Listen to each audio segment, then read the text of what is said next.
देखो आज क्या पढ़ाएंगे, लकार। संस्कृत में जिस तरह से हिंदी में होता है क्या ताल होता है, उसी तरह से संस्कृत में होता है लकार। संस्कृत में लकार होते हैं 3 प्रकार के। नहीं, संस्कृत में लकार होते हैं कितने? 5 प्रकार के। ठीक, कितने प्रकार के? 5 प्रकार के। जैसे हिंदी में काल 3 प्रकार के माने जाते हैं, उसी तरह संस्कृत में लकार माने जाते हैं 5 प्रकार के। लकार का मतलब होता है जिससे हमें समय का क्या हो जाए, समय का ज्ञान हो जाए, समय की जानकारी जिससे मिल जाए, उसको संस्कृत में क्या बोलते हैं? लकार बोलते हैं। लकार 5 प्रकार के होते हैं। नंबर 1 लट लकार, नंबर 2 लंग लकार, नंबर 3 लट लकार, नंबर 4 लोट लकार, नंबर 5 विधिलिंग लकार। लट लकार का मतलब होता है कि वर्तमान काल। लट लकार का मतलब होता है वर्तमान काल, जिससे वर्तमान मतलब जो काम अभी हो रहा है उसकी जानकारी मिलती है। लंग लकार का मतलब होता है भूतकाल। भूतकाल का मतलब होता है बीते हुए समय की जानकारी हमको मिल जाती है। लिरिट लकार का मतलब होता है भविष्य काल। भविष्य काल का मतलब कि आने वाले समय में क्या काम होगा, क्या घटना घटेगी, उसकी जानकारी हमको लिट लकार से मिल जाती है। लोट लकार जो होता है वो आदेशात्मक वाक्य होता है या आज्ञा अर्थक होता है। या तो आदेश देने वाला वाक्य होगा, या फिर सुझाव मतलब आदेश देने वाला वाक्य होगा, और या फिर आज्ञा देने वाले वाक्य होंगे। और विधिलिंग लकार में होता है सुझाव देने वाला। जैसे आपको घर जाना चाहिए, अब टाइम बहुत हो गया, आपको घर जाना चाहिए, आपको धूप में नहीं बैठना चाहिए, सुझाव वाले वाक्य होते हैं। ये आपका लकार। तो लकार के आगे हमको पढ़ना पड़ेगा, क्या पढ़ना पड़ेगा? लिंग पढ़ने पड़ेंगे। क्या पढ़ने पड़ेंगे? लिंग।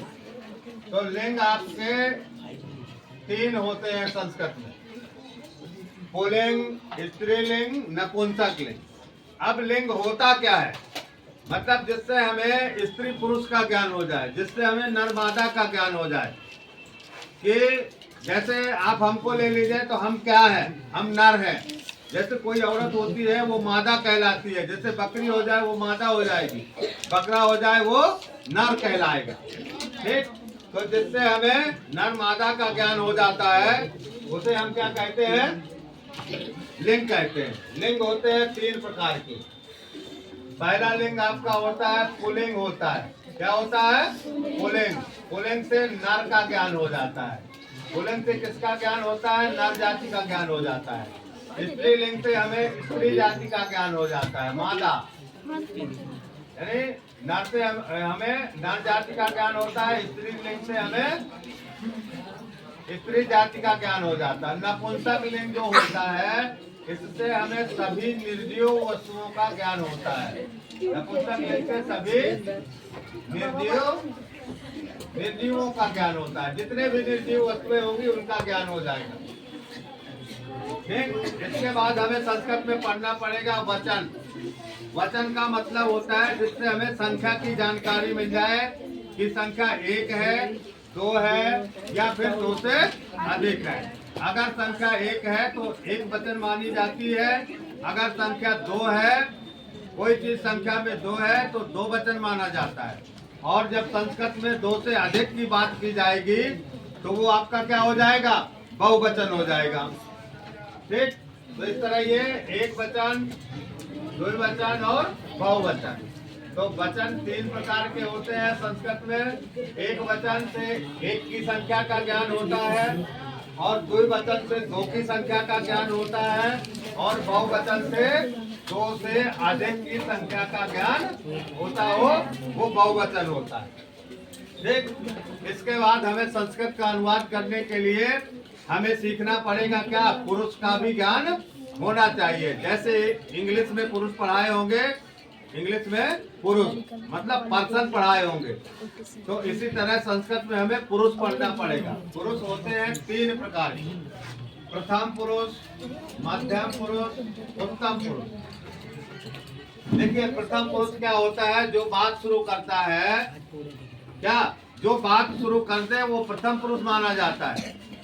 और जिससे बात की जाती है। जैसे कोई हमसे बात कर रहा हो तो हम कौन से पुरुष हो जाएंगे? मध्यम पुरुष हो जाएंगे। और जिसके बारे में बात की जाती है, जैसे हम किसी दूसरे के बारे में बात करते हैं, जैसे हम नैन्सी से बात करें नैन्सी के पापा के बारे में, तो पापा कौन से पुरुष हो जाएंगे? प्रथम पुरुष हो जाएंगे ना। और बात हम कर रहे हैं तो हम कौन से पुरुष हो जाएंगे? उत्तम पुरुष हो जाएंगे। और जिससे बात की जाती है वो मध्यम पुरुष होता है। देख इसका देखिए, उत्तम पुरुष का उदाहरण होता है जैसे मैं। अब मैं से कई शब्द बन जाते हैं, मैं, मैंने, मुझे, मुझको। ठीक, हम, हमने, हमें, हमको। ये शब्द इनसे जितने शब्द की रचना होगी तो ये सब क्या कहलाएंगे? उत्तम पुरुष हो जाएंगे। मध्यम पुरुष होता है जैसे तुमसे भी कई शब्दों की रचना हो जाएगी। तुम, तुम्हें, तुमको, तुझको, तू।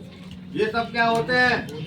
मध्यम पुरुष होते हैं। फिर आप भी मध्यम पुरुष होता है, आपसे भी कई शब्द बन जाते हैं। आप, आपको, आपने। ठीक, तो ये तुम और आप क्या होते हैं? ये मध्यम पुरुष है। और प्रथम पुरुष क्या होता है? यह, ये, इसने, इसको। मतलब जितने ऐसे शब्द बनते चले जाएंगे वो सब कौन से पुरुष हो जाएंगे? प्रथम पुरुष हो जाएंगे। दूसरा होता है वह, वे, उन्होंने, उसने। तो ये सब कौन से हो जाएंगे? ये सब प्रथम पुरुष हो जाएंगे। ठीक, ओके।